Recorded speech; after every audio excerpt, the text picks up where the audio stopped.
Hello students. इस video में हम JK board class 12th summer zone session 2026 के इंग्लिश के फाइनल पेपर की ए सीरीज को डिस्कस करेंगे। तो चलिए स्टार्ट करते हैं।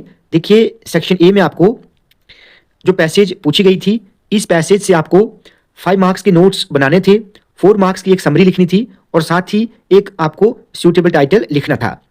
पैसेज बहुत आसान थी। ये पैसेज लिसनिंग के रिलेटेड थी। ठीक है, होपफुली आपने अच्छे से नोट्स बनाए होंगे और साथ ही समरी भी लिखी होगी। आप प्लीज़ कमेंट करके बताएं कि आपने इस पैसेज का टाइटल क्या लिखा है। ठीक है, मेरे अकॉर्डिंग अगर मैं इस पैसेज की बात करूं तो इसका जो सूटेबल टाइटल होना चाहिए वो है the art of effective listening. ठीक है, the art of effective listening. आप प्लीज़ कमेंट करके ज़रूर बताएं कि आपने क्या टाइटल जो है इस पैसेज का लिखा है। उसके बाद सेकंड पैसेज जो है, सेकंड पैसेज एकेडमिक्स के रिलेटेड है। ठीक है, ये पैसेज भी बहुत आसान है। होपफुली आपने इसके आखिर पर जो क्वेश्चंस हैं उनको अच्छे से किया होगा।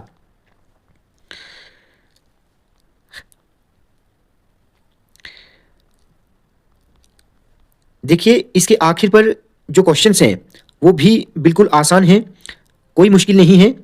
अगर आपने इस पैसेज को अच्छे से पढ़ा होगा तो आपने सभी आंसर्स जो हैं वो सही किए होंगे।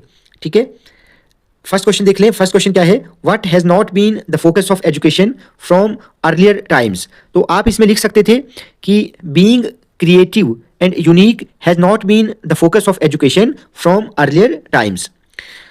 उसके बाद है a students development is hindered by. इसका आंसर ऑप्शन ए होना था, limiting education to academic boundaries. उसके बाद थर्ड पार्ट है the paradigm shift in the classroom means to. इसका सही आंसर ऑप्शन डी होना था, focus on overall development. Fourth part है co curricular activities that take place outside the classroom do not help a student. ये statement false है।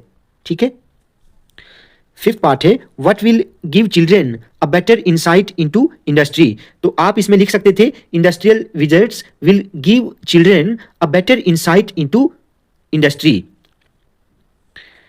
Six part है give the synonym of hoax. तो इसका जो सही आंसर होना था वो आप इसमें लिख सकते थे स्कैम। ठीक है, डिसेप्शन और स्कैम।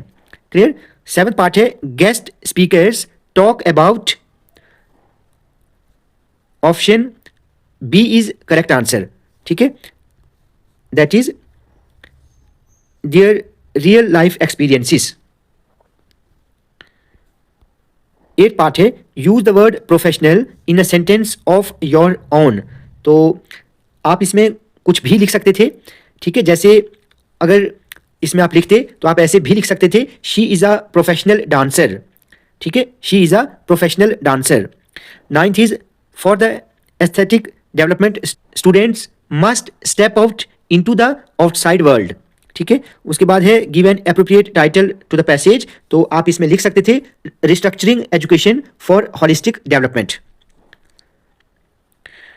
उसके बाद सेक्शन बी में आपको यहाँ पर एक एडवर्टीजमेंट लिखनी थी। ठीक है, एडवर्टीजमेंट ये बहुत आसान है। उसके बाद इनविटेशन भी आसान थी। उसके बाद आपको एक लेटर लिखना था, लेटर भी ये आसान है। फिफ्थ क्वेश्चन में आपको एक रिज्यूम लिखना था कवर लेटर के साथ। ये रिज्यूम भी बहुत आसान है। ठीक है, उसके बाद स्पीच भी आसान है। ये कॉमन सा एक टॉपिक है जो बचपन से ही आप पढ़ते आ रहे हैं। ठीक है, उसके बाद सेवेंथ क्वेश्चन जो है, सेवेंथ क्वेश्चन ये एडिट द फॉलोइंग पैसेज है। यहाँ पर आपने कुछ वर्ड्स को एडिट करना था। जैसे आप यहाँ पर देख सकते हैं, यहाँ पर शी एंटर्ड। ठीक है, उसके बाद आप यहाँ पर सेकंड लाइन में देख लें, सो की जगह आपने यहाँ पर लिखना था बट।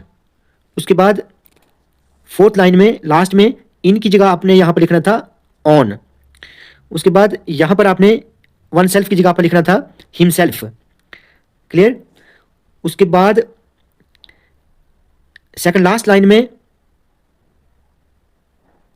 आपने यहाँ पर लिखना था, टू की जगह पर यहाँ पर आपने खाली क्वाइट लिखना था।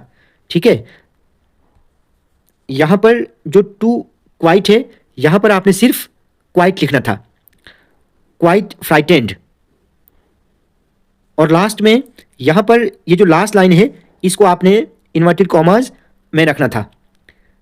बाकी यहाँ से आपने इन्वर्टेड कॉमास शुरू करने थे और यहाँ तक, यहाँ पर कॉमा लगाकर इसको आपने ऐसे ही लिखना था। उसके बाद अगर हम सेक्शन सी की बात करें तो सेक्शन सी ये लिटरेचर का पोर्शन था। यहाँ पर 8th क्वेश्चन में जो पोइटिक एक्सट्रैक्ट दिया गया है, ठीक है, ये poetic extract poem keeping quiet से है। ठीक है, इसके आखिर पर जो क्वेश्चंस हैं वो क्वेश्चंस भी बहुत आसान है। Why does the poet want us to keep quiet, तो आप इसमें लिख सकते थे, the poet wants us to keep quiet so that we can experience a moment of stillness and unity. Then find out one example of poetic device from the above lines. तो इस part में आपने क्या answer लिखना था, इस extract में जो पोएटिक डिवाइसेस यूज हुई हैं जैसे इमेजरी और एलिट्रेशन है। ठीक है, बाकी 3rd क्वेश्चन 4th क्वेश्चन ये आपने होपफुली किया होगा। उसके बाद अगर हम 5th पार्ट की बात करें तो पोएम का नाम है कीपिंग क्वाइट और इसके जो पोएट हैं वो हैं पेब्लो नेरुदा। क्लियर, बाकी जो क्वेश्चंस हैं ये भी आसान हैं, कोई मुश्किल नहीं है। होपफुली आपने इनको अच्छे से किया होगा।